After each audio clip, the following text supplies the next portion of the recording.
തെരഞ്ഞെടുക്കപ്പെടുന്നവർ ജനപ്രതിനിധികളാണ്. Vote ചെയ്തവരുടെയും vote ചെയ്യാത്തവരുടെയും പ്രതിനിധിയാണ് ഞാനെന്ന ഒരു ബോധം ഓരോ മെമ്പർക്കും ഉണ്ടായിരിക്കണം.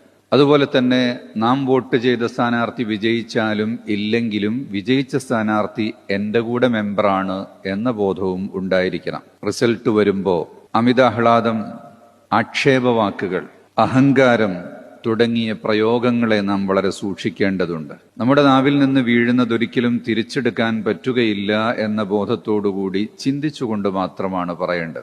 തെരഞ്ഞെടുപ്പ് ക്രിയാത്മകമായൊരു സംവിധാനമാണ്. രണ്ടാൾ മത്സരിച്ചാലല്ലേ ഒരാൾ വിജയിക്കുകയുള്ളൂ എന്നുള്ള ഒരു നിലക്കതിനെ മനസ്സിലാക്കുകയും വിജയിച്ച സ്ഥാനാർത്ഥിക്ക് പരാജയപ്പെട്ട സ്ഥാനാർത്ഥി അവരാലിംഗനം ചെയ്ത് ഹസ്തദാനം ചെയ്തുകൊണ്ട് കൺഗ്രാജുലേറ്റ് ചെയ്യുന്ന ഒരു രീതിയാണ് നമ്മുടെ നാട്ടിൽ ഉണ്ടാകേണ്ടത്. ഒരു തെരഞ്ഞെടുപ്പ് എന്ന് പറയുമ്പോൾ പരസ്പരം മത്സരിച്ചവർ എക്കാലത്തെയും ശത്രുക്കളല്ല. രണ്ടു പക്ഷത്തു നിന്ന് വോട്ട് പിടിച്ചവരും എപ്പോഴും ശത്രുക്കളല്ല. അതൊരു മത്സരത്തിന്റെ ഗോതയിലുള്ള ഒരു പ്രക്രിയ മാത്രമാണ് എന്ന് മനസ്സിലാക്കുകയും വേണ്ടതുണ്ട്.